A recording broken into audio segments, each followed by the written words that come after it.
Hi, Shepherd's Pie. Greetings from the Philippines. Welcome back to the garden for a coffee and a chat. I'd like to have a little talk today about something that's been puzzling me for a while, and that is the growing narrative, which seems to be gaining a lot of traction from a number of vloggers who are peddling the idea, shall we say, that less people are coming to the Philippines. People aren't coming to the Philippines anymore. Foreign nationals are leaving the Philippines in record numbers. And I say why it puzzles me is it's not my experience. I haven't seen that at all. Quite the opposite, in fact. Now, I live in Dumaguete, or just outside Dumaguete. It is not a tourist area, so you wouldn't expect to get many tourists here. But the island just across the way, where I used to live, Siquijor, is a tourist destination. And over the last few weeks, or the last few months, it has experienced record highs in tourist numbers. I've seen the figure quoted 5 times as many tourists as usual. Whether that's accurate or not, I do not know, but I know they have had a hell of a lot and they are really struggling to cope. There have been brownouts because there's too much drain on the power supply there. The ferries have been impossible to catch. They've had like 7-8 hour delays because they're full and no one can get over on a ferry. I've seen it myself driving down the boulevard at night. You know, 2-3 o'clock in the morning, you've got hundreds of people sat outside waiting for the terminal to open. So anecdotally speaking, I can't see how it's true. So I found it puzzling that some of these vloggers were saying that it was. So I watched a couple of these videos and it was basically anecdotal. There wasn't much meat to the bones of the argument that they were making. It was what they believed was happening, it's what they'd observed, which, as I said, is pretty contrary to what I've seen myself. And it's an important issue. Now, if you're going to be one of those people that's going to say in the comments, well, it doesn't matter, less tourists, more people leaving, etc., it's a good thing, well, you need to give your head a wobble, because tourism industry in the UK, in the Philippines, represents 10% of GDP, 10% of the gross domestic product. If tourism drops off completely, it'll be a crisis for the Philippines. Now, no economy can afford to lose 10% of its GDP, and particularly a country like the Philippines, which has a lot of poverty. So what I thought I would do, which is very unusual for me on this channel, I thought I would do a deep dive into the facts and the statistics. Well, that's an exaggeration. Let's say a shallow snorkel into some of the facts and figures and see if there is any meat to the bones of this conspiracy. Is it true? Are foreign nationals leaving the Philippines in record numbers? Have people stopped coming to the Philippines? Is it true? Or is it just clickbait? And if they have and they're not coming anymore, why not? What's stopping them? So anyway, without any further ado, these are some of the facts and the figures that I came up with. So the headline is the BI, which is the Bureau of Immigration, tallies 14.7 million international arrivals in 2024. According to BI data, the Philippines recorded 14,733,597 international arrivals in 2024, a strong rebound nearing the pre-pandemic figure of 17,085,097 in 2019. Bureau of Immigration Commissioner Joel Anthony Viado said this reflects a steady recovery of the tourism sector, bringing the country closer to pre-pandemic levels despite global challenges. South Korea remained the top source of foreign arrivals, with 1,761,281 visitors, followed by the United States with 1,325,684 arrivals, and China with 500,082 inbound travellers. So it's clear to see that international arrivals to the Philippines in 2024 were on the increase, although not yet quite up to pre-pandemic levels. And as you can see from this next graph from Statistica, they've still got a hell of a long way to go before they do reach those pre-pandemic levels. But it's not just the Philippines that haven't got back to pre-pandemic levels. As this graph will show you from Road Genius. It's the same situation in Thailand too. Their international arrivals of 2024 were still a long way off those of 2019. So it's a problem that every country is facing. Now, the eagle-eyed amongst you will probably have noticed that the figures that we've looked at so far have been pertaining to 2024. So what does the picture look like in 2025? Well, according to Esquire Philippines, in 2025, the Philippines experienced a decline in international arrivals, totaling approximately 2.1 million visitors in the first 4 months, which was a slight decrease compared to the same period in 2024. The country is targeting 8.4 million inbound visitors for the entire year under its national tourism development.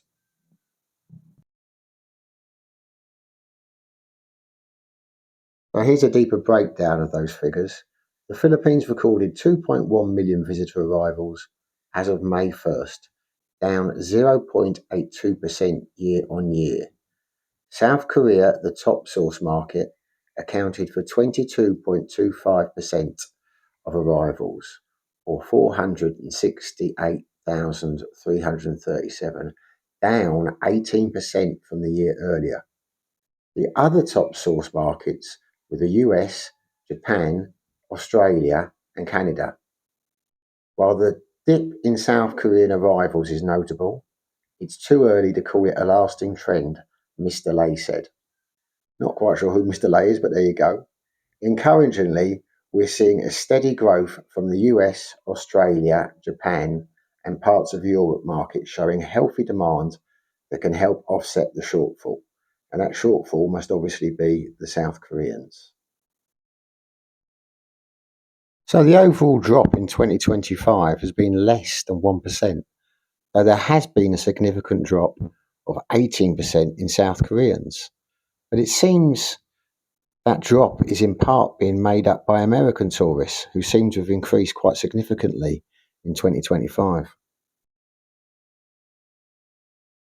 In fact, according to Esquire Philippines, in 2025, tourist arrivals from the United States to the Philippines are projected to increase by 9%, reaching approximately 3,799 visitors in the first 4 months of the year. This growth is part of a broader trend as the Philippines aims to attract more international tourists despite challenges in other key markets. So, okay, it seems that although South Koreans are still the largest market share, their numbers are down. Chinese tourists, Chinese foreign nationals, their numbers are down. But our American brothers are up. Their numbers have increased. So why are the South Korean numbers down, and why are the Chinese numbers down? Well, according to AI, fewer Chinese citizens are travelling overseas due to a combination of factors, including visa restrictions, economic uncertainty, and shifts in travel preferences towards destinations closer to home. Additionally, some Chinese citizens face restrictions on their right to leave the country. Well, that seems pretty general. How about the Philippines specifically? So, according to AI, fewer Chinese tourists are coming to the Philippines due to a combination of factors, including visa issues, concerns about espionage, and a shift in tourism focus towards other markets. The Philippine government's crackdown on offshore gaming, which had previously attracted many Chinese nationals, and recent incidents involving alleged espionage by Chinese citizens have negatively impacted on Chinese tourism.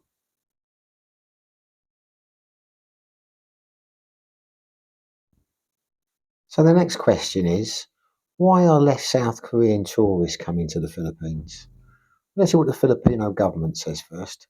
What do they think the problem is? Well, according to Department of Tourism Secretary Cristina Garcia Frasco, slower growth in source markets, air connectivity limitations, geographical uncertainties, and destination capacity constraints are all significant factors. Well, that tells us a little about tourism in general, but it doesn't tell us much specifically about South Koreans. So, how about South Koreans? Why aren't they coming specifically?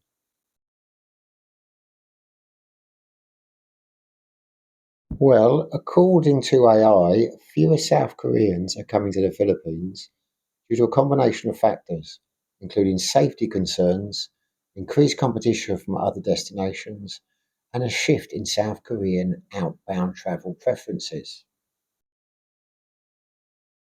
Well, a more detailed look at this seems to suggest that safety concerns seem to be a big factor. The South Korean embassy in Manila has urged the Philippine government to enhance protections for South Korean visitors, citing reports of crimes targeting them, which may deter some potential travellers. And I've also seen elsewhere they've issued warnings that Korean tourists shouldn't go out after night and should avoid certain areas. So that's going to be a factor. It's interesting here to also read shifting travel preferences.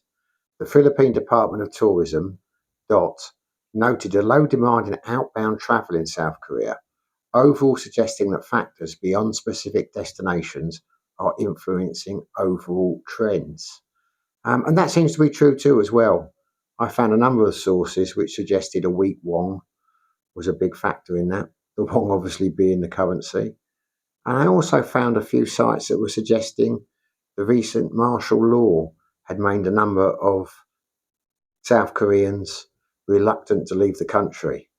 Now, whether it is the weak won, whether it is fears of leaving the country due to political unrest, I don't know. But certainly it would appear from the sites I'd looked at. And remember, this is just a snorkel into the facts. We're not doing a deep dive.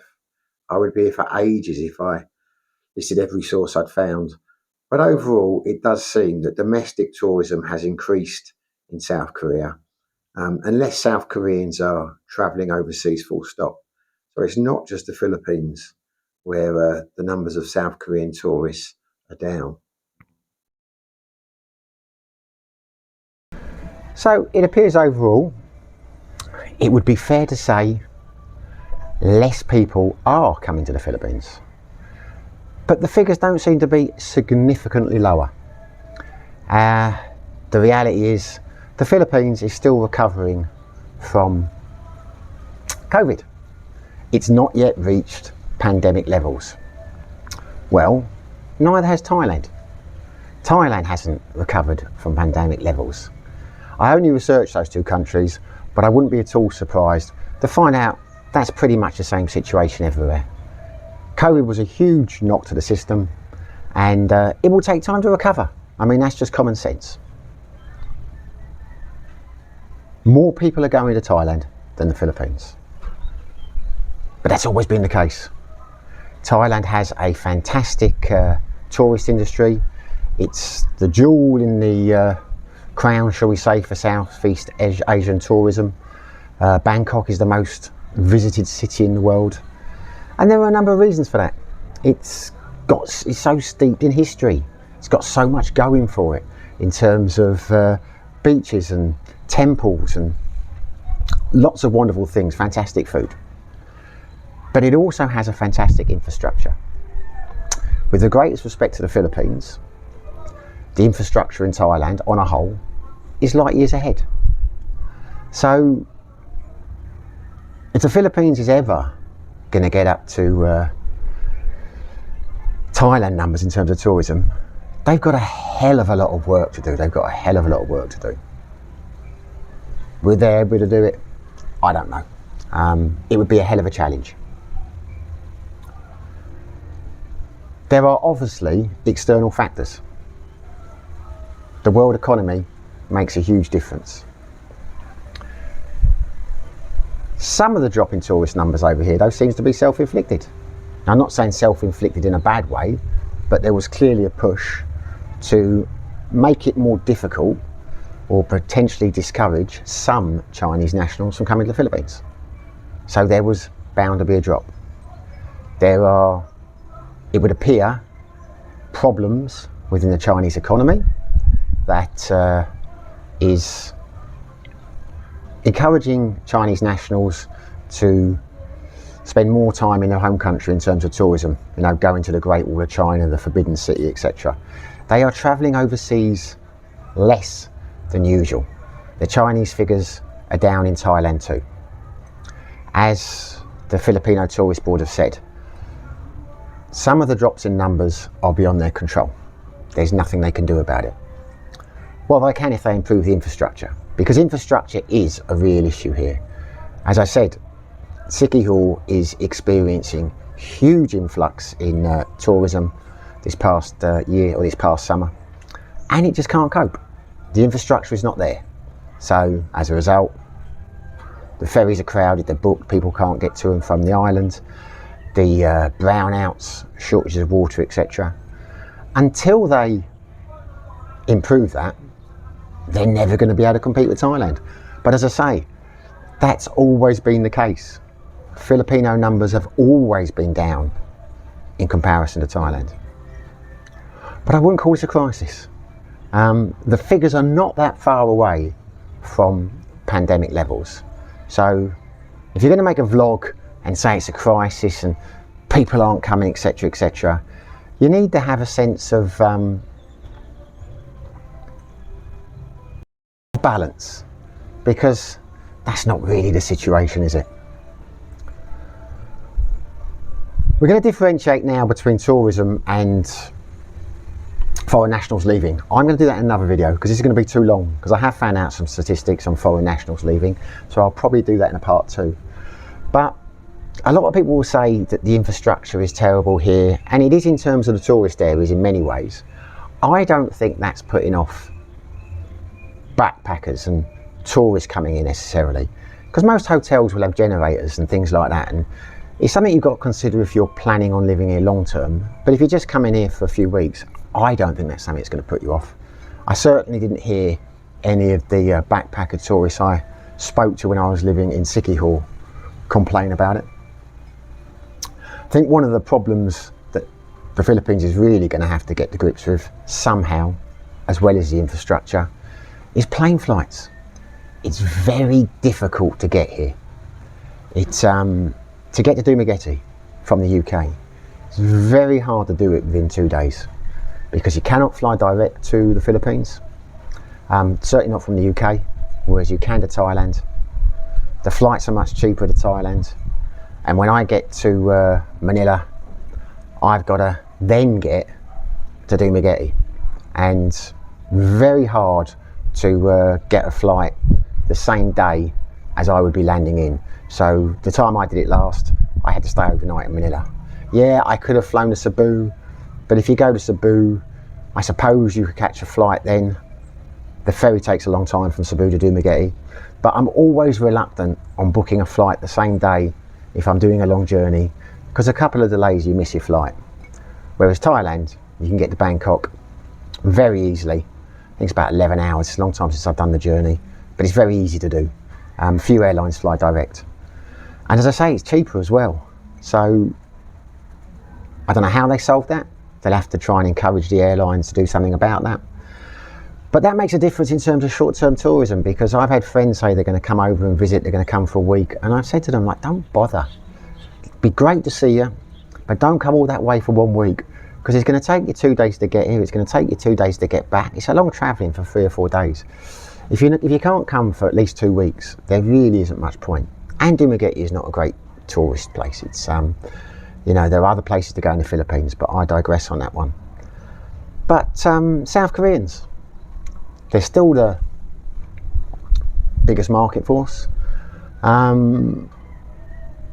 noticed on some of the websites the Filipino Tourist Board is saying it's nothing to do with them, there's nothing they can do about the South Koreans not coming here. They're not coming here because of the coup which happened, or the martial law a little while back because they're worried about leaving the country, they might not be able to come back, that political unrest was the big factor. Well, the research I did, it's part of it, but another part of it is safety concerns. They are worried about kidnappings, robberies, etc. And their own embassy has issued a warning saying that the Philippines is not safe for Korean tourists. Now, that's going to put some people off. I don't know how safe the Philippines is compared to South Korea. I don't know what the crime rates are in South Korea. If I'd done a snorkel into that, the video would be far too long. But I've never felt threatened here. I've never felt in danger. I've never been robbed here.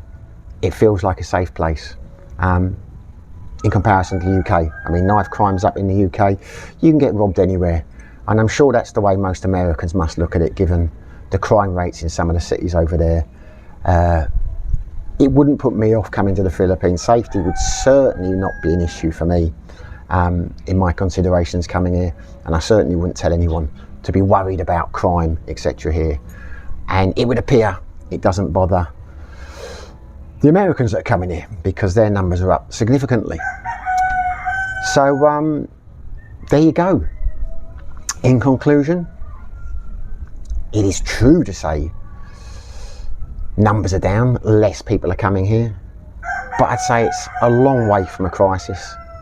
I think there's a bit of clickbait going on here. Yeah, they're down, but they're down in Thailand. You know, they're down everywhere.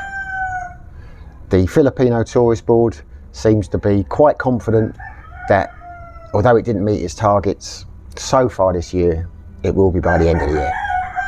Well, if it does, power to them. I'll see it.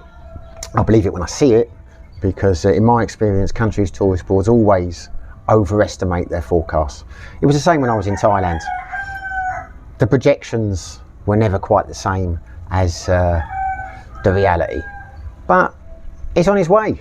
You know, if it carries on the arc that it's on by the end of the year, start of next year, there is no reason to believe that it won't be back to pre-pandemic levels. No reason at all. And I hope it is. And as I say, some people are going to say in the comments, you know, oh, we don't want people here, we don't want this, we don't want that. Well, as I say, give your head a wobble, because the Philippines needs tourism. If it decides it doesn't want tourists, if it decides it doesn't want foreign nationals, if it decides to make it harder for us to be here, as they did with the Chinese, then they're going to have to reconfigure their economy. Because unless they have something in place to fill that 10% void, then it is going to be incredibly detrimental to the country as a whole. And I certainly don't think they see it that way. I think they want to encourage tourism over here. Whether they got the will or the whereabouts to be able to achieve that objective, that remains to be seen. And the indications are not great. But the fact that the visas are still so easy, the fact that you can extend for up to 36 months and all those other good things tells you clearly that the powers that be want to encourage tourism. They want to boost the figures.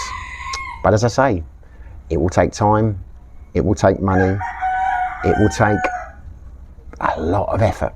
Anyway, said my piece. I think we've let me know what you think in the comments. As I say, it would be unfair to say that these vloggers I'm referring to, the videos I watched, are lying. I mean, the numbers are down, but I certainly think they are over-egging it. You know, it's a case of, if it bleeds, it leads. Shocking titles, create a panic, create a crisis, which not really a good thing, because I say tourism is important for the Philippines. If vlogs are putting people off coming here for reasons which aren't justified, shall we say, aren't actually the reality, then I don't think that's a good thing. But anyway, let me know what you think in the comments. Do you agree or do you disagree? I'm going to stop now because the roosters are in full song, which can be irritating when I'm making a video. Anyway, hopefully you found the video interesting. Hopefully you liked it. If you did, smash the like button. If you haven't subscribed, why not? You'd make an old man very happy. But whether you do, whether you don't, wherever you are, whatever you're doing. Stay safe. Be lucky.